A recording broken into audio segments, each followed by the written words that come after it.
Bank Negara said Datuk Sheikh Abdul Rasheed Ghaffour, currently a Deputy Governor, will be leading the central bank on July 1st, succeeding Tan Sri Nur Syamsiah Muhammad Yunus, whose term ends on June 30th. He will be made Bank Negara Governor for a 5-year term effective July 1st, 2023 to June 30th, 2028. Abdul Rasheed joined the central bank in 1988, rising to the position of Deputy Governor in 2016. He graduated from University Malaya with a Bachelor of Economics and holds an MBA from the Side Business School, Oxford University. Over the span of his career in the BNM, he has held various senior positions and is currently a member of the Monetary Policy Committee and Financial Stability Committee, a position he has held since 2015. He also played key roles in the development and implementation of the Financial Sector Master Plan and Financial Sector Blueprints.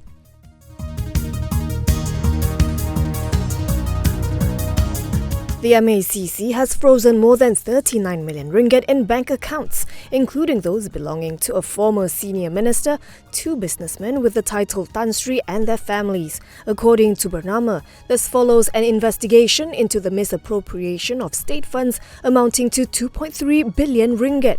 It said there are in total 192 bank accounts involved, including 35 company accounts and 157 individual accounts. It has also recorded the statements of the 2 individuals with the title of Tan Sri, in addition to conducting searches at the residences and related premises involving a former senior minister and a businessman. All of them have been served notices in accordance with Section 36 of the MACC Act 2009 and Section 44 of the Anti-Money Laundering, Anti-Terrorism Financing and Proceeds of Unlawful Activities Act 2001. The Anti-Graft Agency said it has obtained several documents related to the case and is in the process of getting further information on the matter.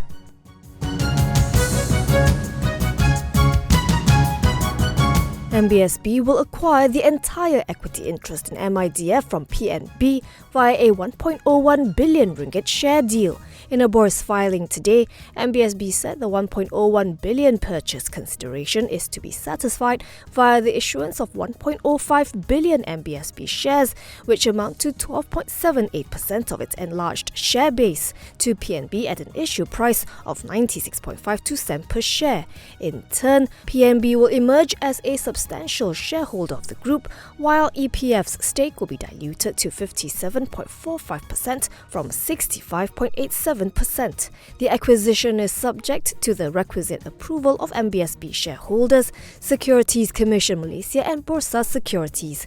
MBSB expects the deal to be completed in the third quarter of 2023. Shares in MBSB closed 1.61% higher at 63 cents today, giving the group a market capitalization of 4.48 billion ringgit.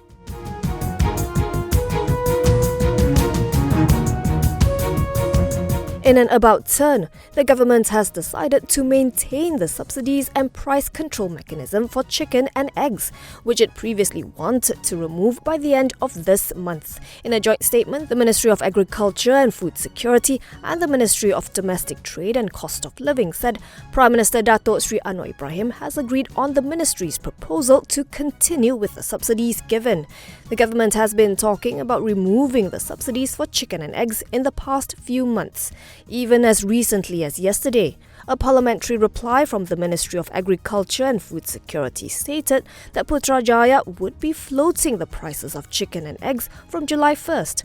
Agriculture and Food Security Minister Datuk Sri Muhammad Sabu had reportedly said soft landing mechanisms would be implemented to ensure the stable supply of chicken and eggs. He also gave his assurance that the price of the 2 items would be controlled by the Ministry of Domestic Trade and Cost of Living.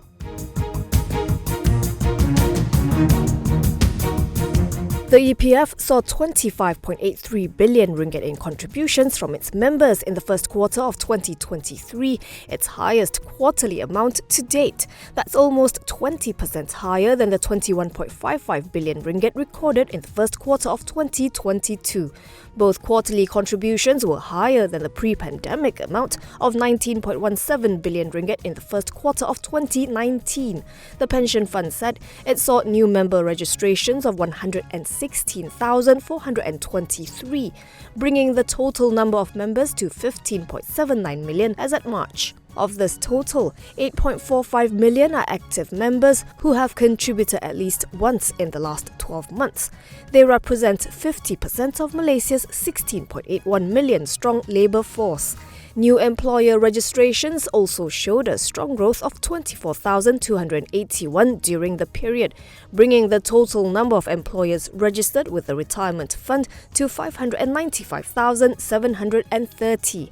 EPF also announced that it recorded a 3% year-on-year jump in investment income to 15.16 billion ringgit for the first quarter of FY 2023 from 14.77 billion in the previous corresponding period.